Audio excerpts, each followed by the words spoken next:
So we'll have it going again in 2023 for the Mr Olympia. Hi guys, so welcome to this video. This video is the truth about the Olympia, my previous Olympia 2022, and what I really thought about my placing and what's next for me. So my prep for the 2022 Olympia was 16 weeks, and in that 16 weeks I broke it up. The first 4 weeks is basically just being in a mass surplus of calories, but making sure it's regimented, making sure it's calculated, and that I know where I'm at as I go into the 12-week mark. And from the 12-week mark, we then start to go into a deficit and start increasing my expenditure as I get closer to the show. For me, this Olympia prep was one of the hardest, but also one of the most rewarding, because I was so happy for the first time with my physique at the Olympia. I couldn't have been any better, that I believe, at that stage in my career. Like, I'd made some massive improvements in the year of having that off season away from the Olympia the year before. And if I'm brutally honest, I didn't think I could make those improvements anymore, because the last 3 or 4 years I haven't made any improvements, and I've just gone in the same. Whereas I really tried extremely hard to bring up my back, to bring up my arms, what was always a weak point, and they actually became a strong point for me. So that is something I was very proud of. But on the flip side of it, I really struggled with sleeping. So the last 6 to 8 weeks of my prep, I had sleep insomnia and didn't realise how hard bodybuilding is when you're not sleeping. So for me, I've always been able to sleep stood up on a plane, outside in the freezing cold. I can sleep anywhere. But the last 6 to 8 weeks of this prep, I just couldn't sleep, and my body wasn't recovering because of it. And obviously they say it's the most important thing in bodybuilding is recovery, and it is. Sleep is where you recover the most. So I just felt like I was ending the day tired, exhausted, needing that rest to recover in order to go again the next day. But it just felt like I was rolling into the next day, because I felt exhausted when I woke up, which is never a good place to be. And obviously your body starts to resist you, and it starts fighting against you because it's in an exhausted state, it's in a survival state. So that was what I found really hard, and it became testing on not only myself but on my family, people around me, because I just wasn't existing like in the room. So like my wife would be asking me to help with Alfie, my son, and although I'm thinking I'm helping, I was obviously just more of a hindrance and I just wasn't in the room. So that was quite apparent this time around. So the biggest challenge for me, I think mentally, was the fact that I wasn't able to help my wife with my son. He's only 2 years old and he's very testing. He wants, he's like daddy's boy. And as I got close to the show and as I wasn't recovering very well, I just wasn't as good in helping him. I wasn't as patient. I never lost my temper. I wasn't that type of bodybuilder. I'm just very tired, and I could see I wasn't being the man I want to be, which is a good dad and a good husband. So that was probably the most challenging part for me, and it's something I'll make sure won't happen again in the future. So training on this prep went phenomenally well, but it didn't come without its challenges, because I decided to do something a bit silly just before I started my 16-week prep, and that was tear my ACL on a motocross bike, which I wouldn't advise doing before you start prepping for a show. That became quite taxing when I was trying to lose weight, and obviously training legs is a big expenditure of calories, so it's something I always factored into my training, whereas I wasn't able to go and push as hard as I wanted to because of that injury. So I was having to find different ways to lose weight. So I having to manipulate my calories a little bit more or do a bit more cardio, because I wasn't expending as much on leg day. So that was quite challenging, and it was always flaring up. Whenever I did like an hour cardio, my leg was flared up and giving me jip. So I had to implement ice baths every morning to try and get the inflammation down. I had to strap it up whenever I did cardio, and these are things that I didn't want to publicise and put out on social media, because I don't want to make excuses. At the end of the day, if I wasn't good enough to be on the stage, I wouldn't do it. I don't want to hide behind anything, so I didn't really publicise it too much. That's what I'm trying to say. But that was difficult, but I trained on my own. Last year I did for the Arnold Classic, and this year I trained on my own as I went into prep. And for me, some people don't like it. Some people need that partner to push them and to keep them accountable and focused, whereas for me it was the opposite.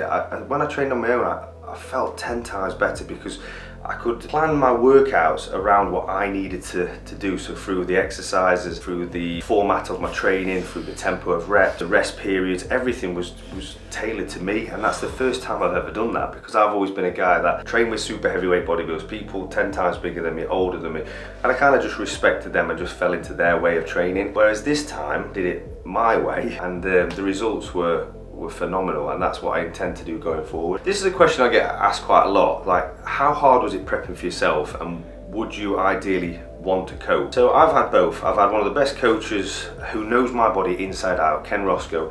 We've been together for 12 years, he's retired now, but because I trusted him implicitly, and because he knew how I worked, he knew how like mentally I used to cope with things, and physically how hard I could push myself, we had an undeniable team. It proved with the results of winning multiple shows. But when he went and I took on another coach, it takes years and years and years to bond to a coach, and for them to understand your methods, for you to understand their methods, and I just didn't click with that. And I wanted to basically show that I can be accountable to myself, and that I know what I'm doing and I know my body. And it was phenomenal because I couldn't hide behind anyone. So if I came 7th or if I came out of the top 5, then it's me who I have to answer to. It's nobody else, and I can't blame anybody else. There's pros and cons to it. On one sense, you're doing everything you want to do. Yeah, you can fit into your lifestyle and you can make it work and you can adapt accordingly because of how you feel. But then on the flip side of it, it can be quite difficult at times, because anybody who's competed knows as you get to the latter part of prep and you're getting brain fog, very lean, you're exhausted, you're tired, your mind can run away with you, and one day you're fat, the next day you're skinny, you lost too much muscle, you're flat. There's so many variables, even if it's just you haven't had much sleep the night before, or if you're not getting a pump on the day,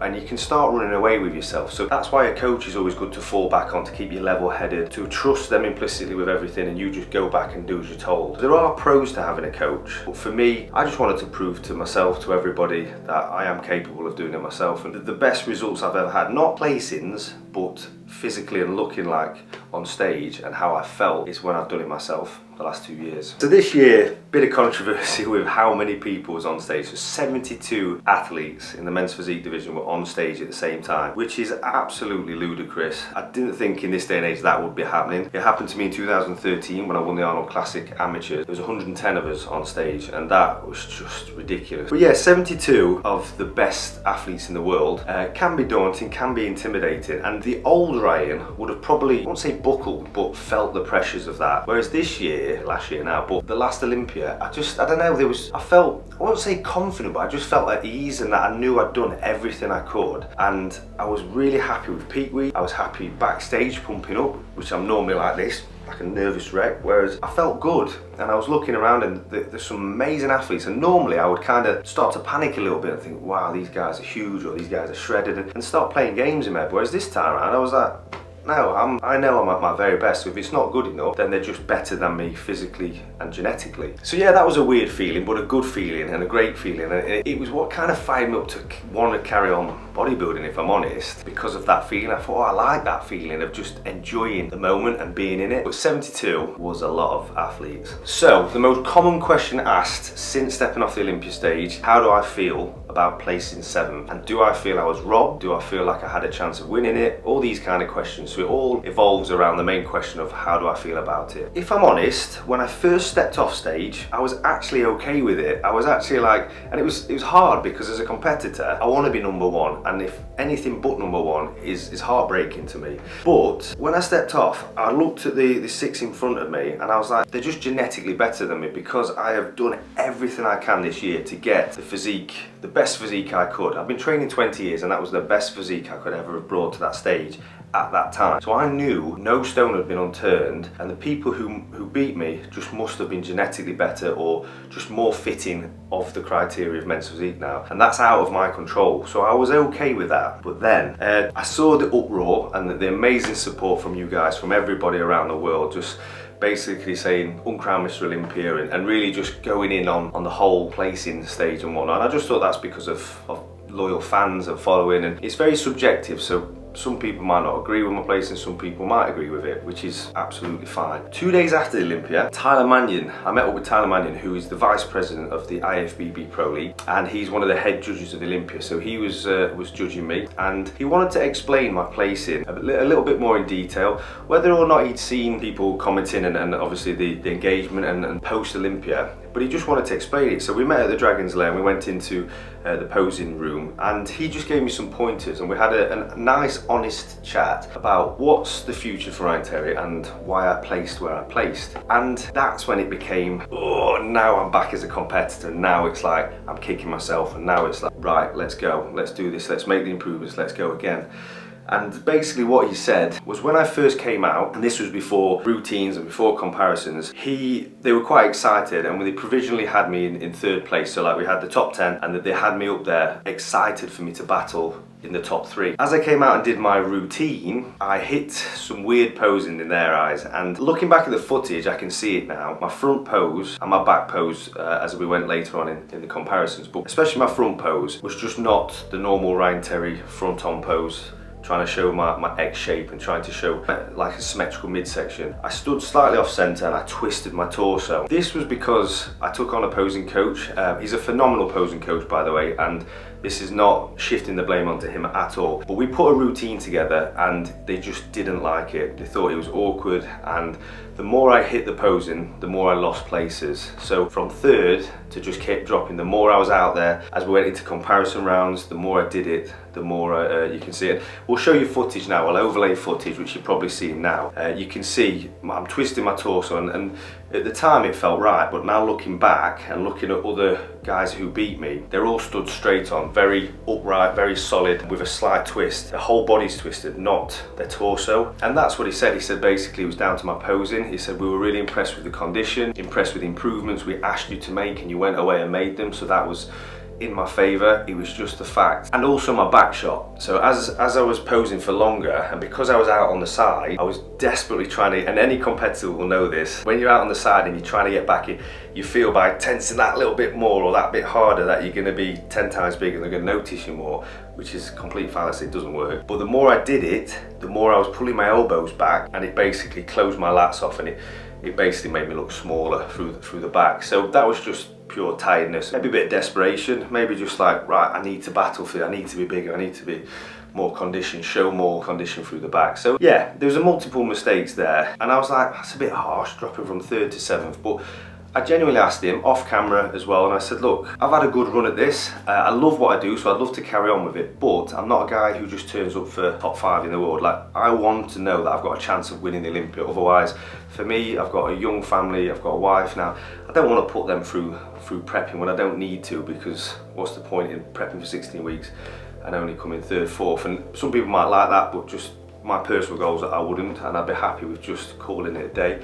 And he genuinely said to me, you have everything it takes to be Mr Olympia, it's just putting everything into place on that day. So then that's when it became more like, now, do we go again? And then it all starts sparking and firing up interest, and yeah, that's how that went. So we'll have it going again in 2023 for the Mr Olympia. Ooh. For me, I wouldn't be able to end my career like that. 7th place in the world is not bad, but it's not who Ryan Terry is, and the fact that it was stuff that I can easily correct, and the fact that I still love bodybuilding, I still love competing. I think I've perceived myself as too old to be doing this and that I need to be retiring soon and stuff, but I'm 34 years old, and you look at current Mr Olympia, Erin Banks, Brandon Hendrickson, Andre Ferguson, they're all a lot older than me. It's just because I've been in the game for so long, it feels like I'm like an old boy, which I probably am against some of the 18-year-olds, but in my eyes I probably gave up on myself before everybody else did, and I need to like correct that, because I love bodybuilding, and like I don't actually know what I would do past bodybuilding yet. Like, I've got a lot of businesses on the side and I enjoy business, but it's not what gets me up in the morning. I like my routine, I love my training, I love my eating, I love the structure, and when that stops, that's the time to stop to compete. Not when you don't get the placing you want, or you're stopping because you feel like you've been around too long. Because at the end of the day, bodybuilding is a very selfish sport, and although you've got a team around you and you've got followers and all that, it all comes down to how you feel and how you can push yourself each and every day when people aren't watching. So for me, I'm not ready to give up yet, and yes, we will be going again in 2023, and we'll make damn sure that my posing is on point, that my condition is on point, that my shape is where it needs to be, and we're making improvements every year until we get that title, because that's effectively what I'm competing for.